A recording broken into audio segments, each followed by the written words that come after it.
What is up, guys? Welcome back to this episode of the Road to Redemption podcast, and I'm, as always, your host, Cam Williamson.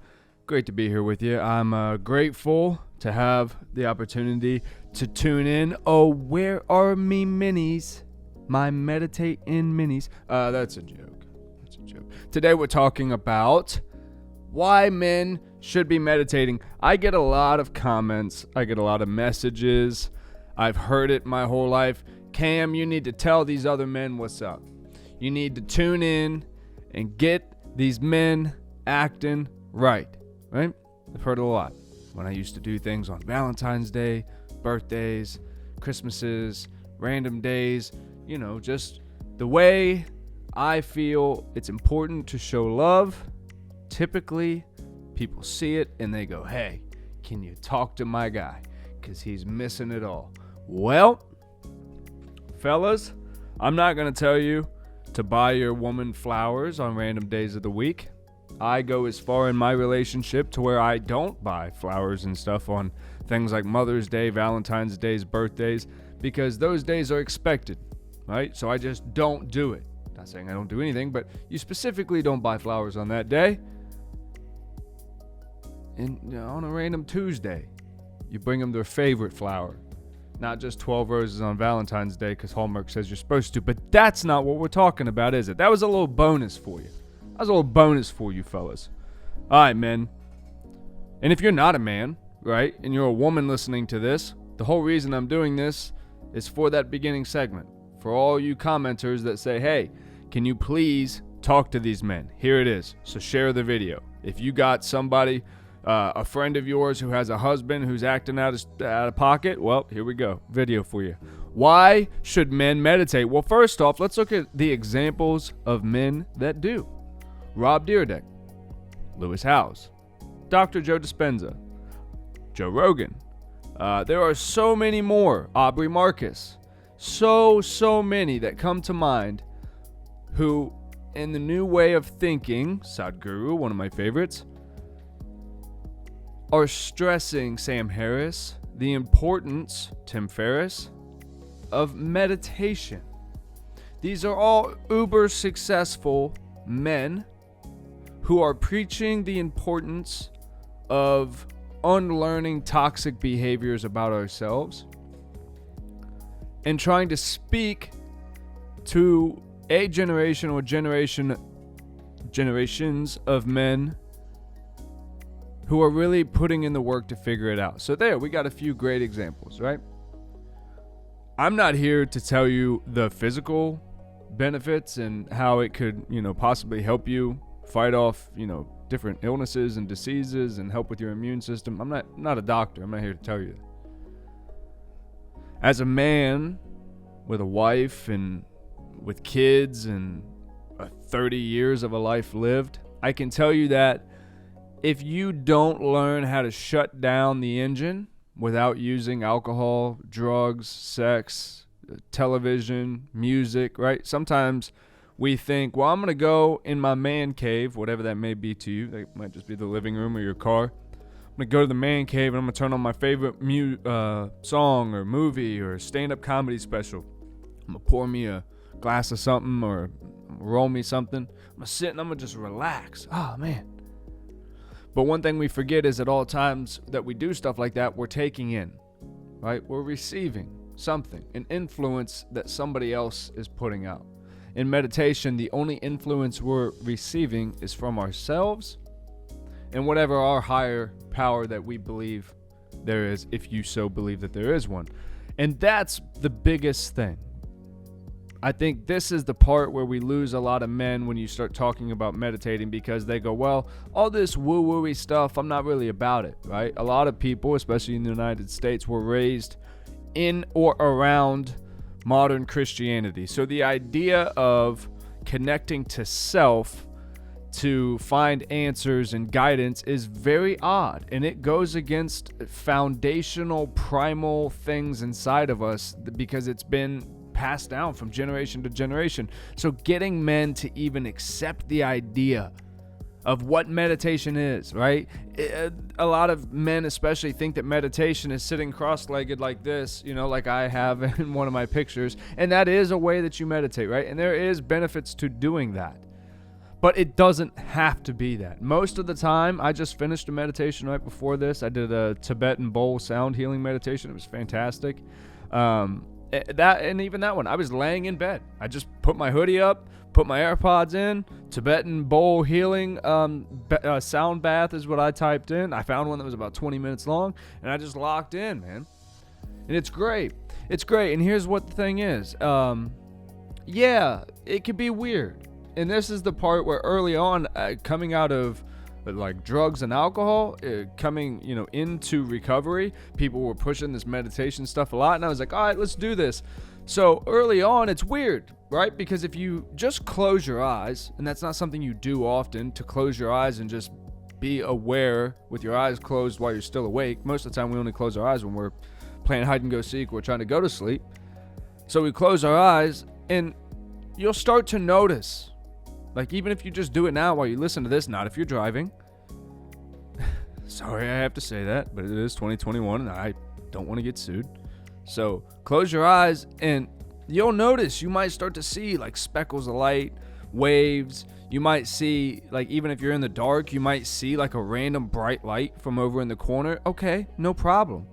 Remember, your brain is still processing things. That's why oftentimes you'll still see like figures of light from that you saw right before you closed your eyes. No problem. But then you might start seeing flashes of light, and that freaks people out sometimes. They're like, what the hell is going on? They think they're having a psychedelic experience, a supernormal experience, or a supernatural experience, whatever.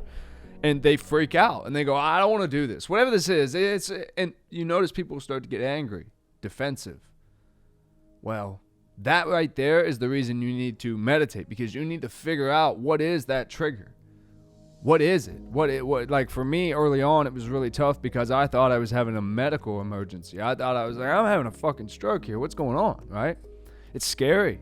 It's scary and there's phases of learning to meditate, right? Learning to just be still for a minute is hard. That alone is hard. And then getting to a place where you acknowledge that meditation is the goal of meditation is not to silence your thoughts or stop your thoughts. That's not the goal of meditation. That's not even possible for a lot of people up until a certain time of doing it, right? But that's not even the goal. The goal is to allow thoughts, sounds, sensations, whatever may happen, to allow them to come in. Notice them without judgment. Don't put anything on them, and to let it go out. And you're going to face down your deepest insecurities. You're going to face down your deepest fears. I can't tell you how many times I've been meditating, even in a guided meditation, which are great. That's a great way to start, because you don't have to be so locked in the silence and the abyss of, forever that is in your mind, right? That's possible. A guided meditation can help you along the way and help you with the guided visualizations that will later come on their own. Once it's a tool, it's a skill, it's a muscle that you have to work out and get used to. And I think a lot of guys would get into it more if they looked at it that way. The same way you see dudes carrying a notebook around in the gym and they're like tracking their progress as they go. Don't make fun of those guys. That's great. But now do that with your meditation. That's just called journaling. Right? When you meditate, all right, I made it 5 minutes today. The blinky lights kind of scared me and I got out. All right, I made it 15 minutes today. I sat through it and then it stopped and I found stillness and I got bored, so I got out. Next day, 15 minutes, got bored, got out. And you just keep going, right? And then you realize, all right, listening to somebody. This was me after 6 months of listening to guided meditations of all different types. Shout out the Honest Guys. Those are one of my favorite guided meditation channels out there. And they actually knew me when I had my original YouTube channel and I was just doing quick little yoga poses and stuff.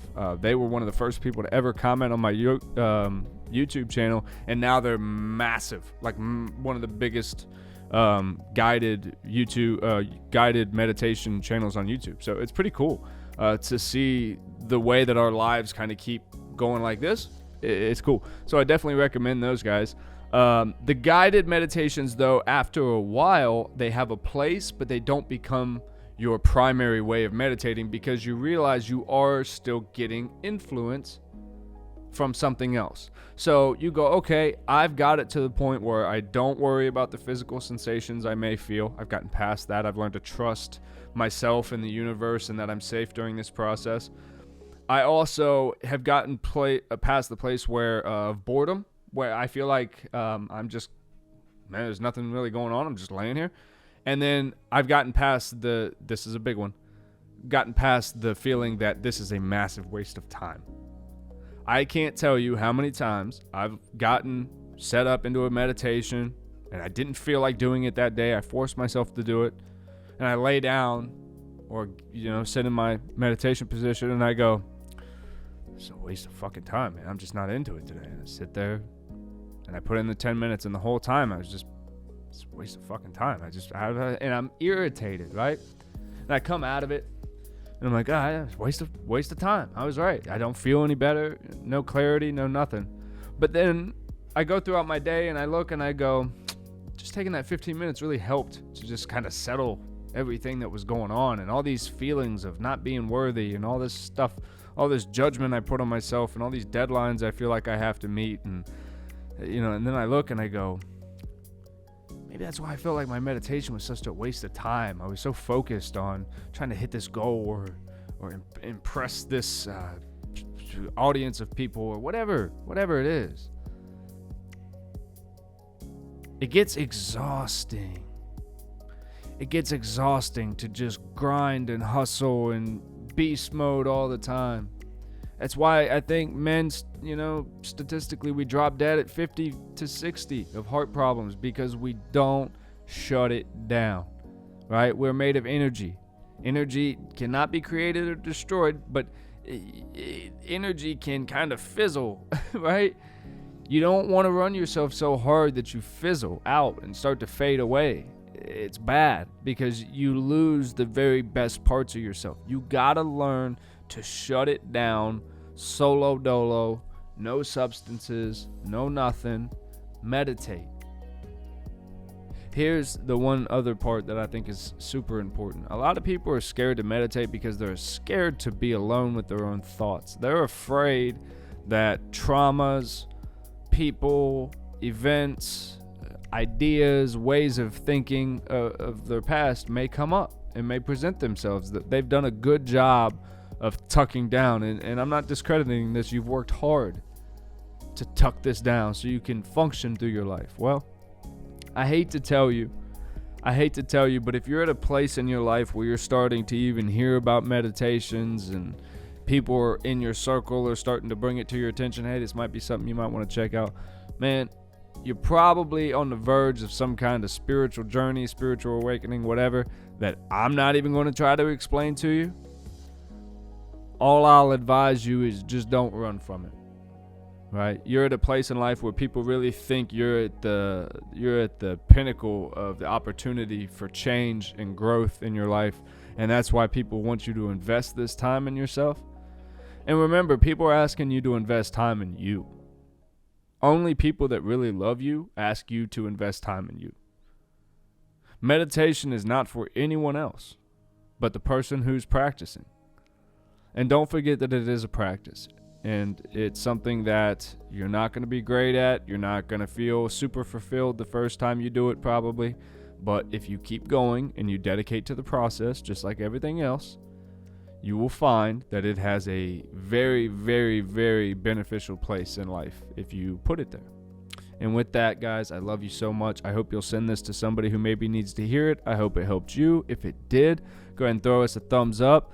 Subscribe so that you get, you see everything that we're putting out. And if you want to see it as soon as we drop it, there's a little bell that you can hit, and that will let you know the second we drop stuff, which is pretty exciting. We're dropping stuff pretty regularly now. We've got a new episode up every day this week. I'm working hard behind the scenes to get you guys an exciting new drop on the apparel line. I've got a few feelers out there. I've sent it to some trusted people for opinions, and they're all loving it, thinking it's going to be our best one yet. So for that, I'm grateful for you. I'm grateful, and I'm going to go ahead and get the hell out of here. Love you. I'll see you in the next one.